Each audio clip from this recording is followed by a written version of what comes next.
नमस्कार। आप सभी स्टूडेंट्स का नव्या के एजुकेशनल प्लेटफॉर्म पर हार्दिक स्वागत है।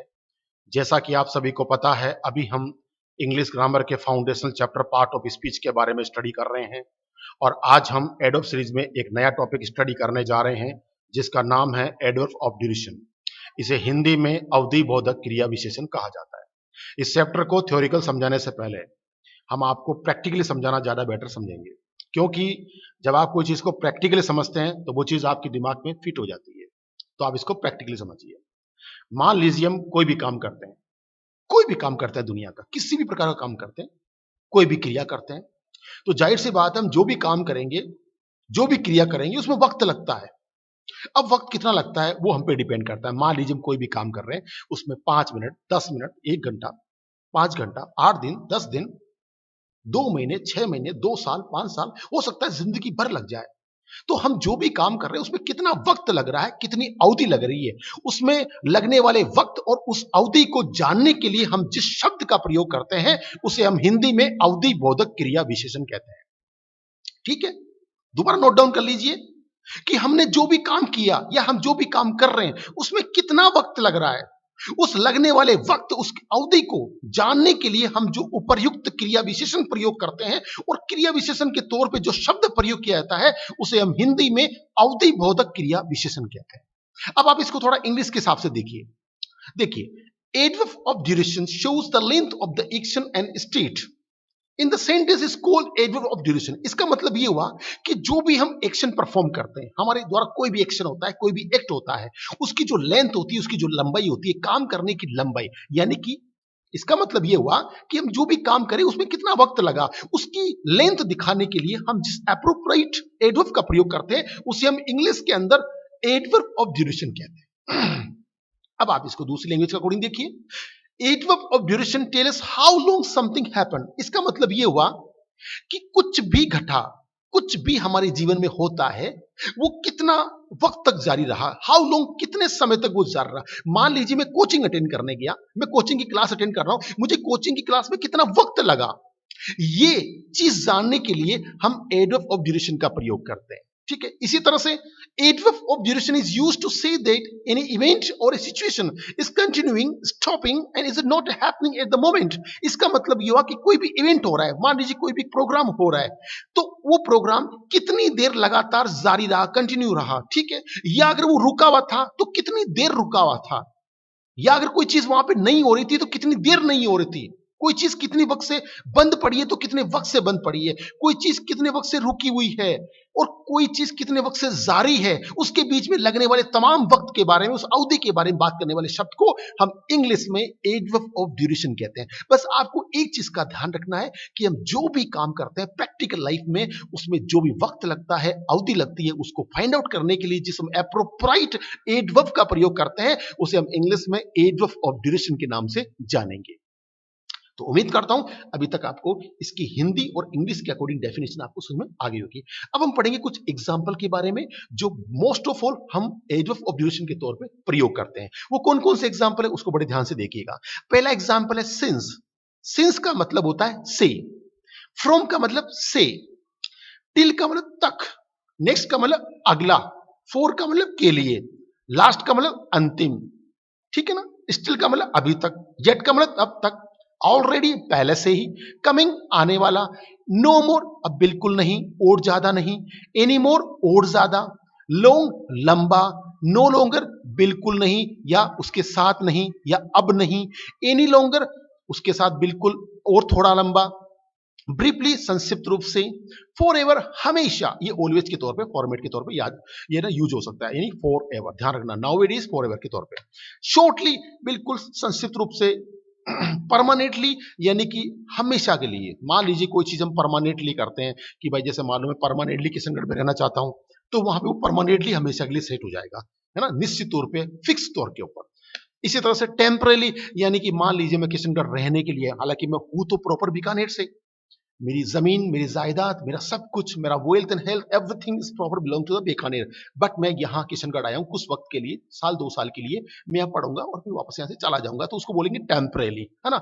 और परमानेंटली का मतलब मान लीजिए मैं बीकानेर का हूँ और मैं बीकानेर में ही रहता हूँ, तो मैं उसके लिए परमानेंटली यूज करूंगा। तो मैंने आपके सामने जितने भी एग्जाम्पल दिए, ये सारे के सारे एग्जाम्पल ओनली फॉर एडवर्ब और ड्यूरेशन का प्रयोग करते हैं, यानी कि ये उस कंडीशन में प्रयोग किए जाते हैं जब हमें किसी एक्शन में, उसको एक्शन को परफॉर्म करते वक्त या कोई काम करते वक्त, कोई भी टास्क को पूरा करते वक्त हमें जो वक्त लगता है, उस वक्त को जानने के लिए भाई कि उसमें कितना वक्त लगा, कितनी देर हमने उसमें एक्सपेंड किया, उसको जानने के लिए हम इनका प्रयोग करते हैं। फिर भी अभी तक आपको चैप्टर पूरा अच्छी तरह समझ में नहीं आएगा। क्यों नहीं आएगा? क्योंकि जब तक हम किसी भी टॉपिक को with example, with sentence, concept के साथ नहीं समझते हैं, तब तक वो चीज आपको कभी भी अच्छी तरह से नहीं आ पाएगी। तो चलिए शुरुआत करते हैं। अब हम सीखेंगे आपके सामने एक एक सेंटेंस को, one by one sentence with explanations, कि हम कैसे इसको यूज करेंगे। तो चलिए शुरुआत करते हैं। सबसे पहले देखते हैं, हमारा सेंटेंस है ही वेंट लास्ट नाइट। वो पिछली रात को गया। कब गया? पिछली रात को। तो इसने लास्ट को यहां पे ड्यूरेशन के तौर पे यूज किया। इसी तरह से he still jobs in city. वो अभी भी शहर में नौकरी करता है, यानी अभी भी कर रहा है। यहां पर भी ड्यूरेशन आ रहा है कि वो आज भी कर रहा है, अभी भी कर रहा है। इसी तरह से I will be for ever grateful. मैं हमेशा, फॉर एवर मतलब हमेशा, मैं ताउम्र, जब तक मैं जिंदा रहूंगा तब तक मैं आपका ग्रेटफुल रहूंगा, मैं आभारी रहूंगा। हो सकता है कि अगले बंदे ने आपके लिए कोई बड़ा एहसान कर दिया हो और आप उसके एहसान में इतने बड़े दब गए हो, इतनी तरीके से दब गए हो ऐसे, कि आप उसके लिए ऐसे बोल रहे हो I will be for ever grateful. मैं आपके लिए हमेशा एहसानमंद रहूंगा या मैं आपका आभारी रहूंगा। तो अब भाई वो तू आभारी कब तक रहेगा? यानी कि जिंदगी भर रहेगा। तो जिंदगी भर एक ड्यूरेशन हो गया। इसी तरह से he was already in school. वो पहले से ही स्कूल में था, ठीक है ना। तो यहाँ पे ऑलरेडी भी यहाँ पे ड्यूरेशन को परफॉर्म कर रहा है।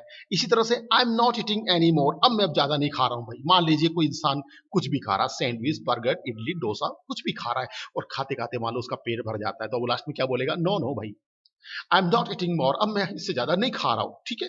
तो वहां पर भी एनी मोर एक लिमिट हो गई, तो उसको ड्यूरेशन को दिखाने के लिए हमने एनी मोर का प्रयोग कर दिया। इसी तरह से I know longer work for this company. मान लीजिए कोई, आप किसी कंपनी में जॉब करते थे और वहां का कोई इंप्लॉय आपको दोबारा पूछ ले और आपको देख कर पूछे कि यार भैया आप उस कंपनी में काम करते हो? नो भाई, आई नो लॉन्गर, अब मैं उस कंपनी के लिए काम नहीं करता हूं। तो ये भी ड्यूरेशन को मेंटेन करता है। इसी तरीके से बेटा, his hand is permanently damage. मान लीजिए कि वो एक कोई बच्चा था और वो क्रिकेट खेल रहा था या कुछ भी खेल रहा था, या उसके साथ कोई घटना घट जाती है, उसका हाथ है वो मान लो डैमेज हो जाता है, ठीक है। अब उसका हाथ डैमेज हुआ तो परमानेंटली हुआ कि टेम्परेली हुआ? अरे भाई अगर मान लीजिए उसमें बहुत ही, मतलब बहुत ही खतरनाक यानी टेरिबल एक्सीडेंट हो गया हो और उसका हाथ डैमेज हो गया हो पूरी तरीके से, तो वो काम नहीं करेगा। अब काम नहीं करेगा तो भाई कब तक के लिए काम नहीं करेगा? 2 महीने, 2 साल, या पूरी जिंदगी भर के लिए? भाई अगर हाथ आपका बुरी तरह से डैमेज हुआ है तो जाहिर सी बात है वो परमानेंटली काम नहीं करेगा। तो हमने यहाँ पे परमानेंटली को ड्यूरेशन दिखाने के लिए प्रयोग किया है। इसी तरह से इट हैज बिन रेनिंग। बरसात चल रही है, बरसात चल रही है, मान लिया। कहा कब से चल रही है? सिंस मॉर्निंग, सुबह से चल रही है। तो एक अवधि हो गई। मान लीजिए अभी तक बरसात चल रही है, आज अभी शाम के 5 बज चुके हैं और अभी तक बरसात चल रही है। तो कब से चल रही थी? सुबह से चल रही थी, अभी तक चल रही है। तो इसके बीच में इतना सारा डिस्टेंस आ गया, यानी कि ड्यूरेशन आ गया। तो इस ड्यूरेशन को जानने के लिए हमने यहाँ पे सिंस का प्रयोग कर दिया। इसी तरह से there was no news about him. उसके बारे में कोई खबर नहीं थी, कोई खबर नहीं थी उसके बारे में। कब से नहीं थी? 1 साल से, यानी 1 साल का ड्यूरेशन आ गया। 1 साल से उसके बीच में कोई खबर नहीं थी, तो हमने फोर को भी यहाँ पे ड्यूरेशन के लिए यूज किया है। इसी तरह से my SIM was temporarily switch off. मान लीजिए आप बड़े बिजनेसमैन हैं और आप दिन भर कॉल अटेंड करते रहते हैं और आप कॉल अटेंड करते करते परेशान हो जाते हैं। अब मान लीजिए आपके खाना खाने का वक्त हो गया, 12:30 बज गए, 1 बज गए, और उस टाइम भी लगातार फोन आ रहे, तो आपने क्या किया? खाना खाना है, जाहिर सी बात है 20 मिनट का वक्त लगता है, ठीक है ना। अब उस 20 मिनट के दौरान आपने क्या कर दिया? फोन को बंद कर दिया, ताकि आपके पास में स्ट्रेंजर या जो भी मिलने वाले उनका कॉल नहीं आए। तो आपने 20 मिनट के लिए फोन बंद कर दिया।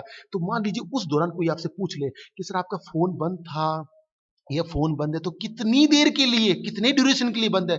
थोड़ी देर के लिए, मात्र खाना खा रहा हूं जब तक के लिए फोन बंद कर रखा है। तो वो एक टेम्पररी सिचुएशन हो, मतलब टेम्पररी सिचुएशन हो गई। और मान लीजिए अगर मैं परमानेंट सिम को बंद कर दूं, लाइफ टाइम बंद कर दूं, तो वो सिम परमानेंटली बंद हो जाएगी। तो परमानेंटली लाइफ टाइम के लिए हो जाएगा और टेम्परली थोड़ी देर के लिए हो गया।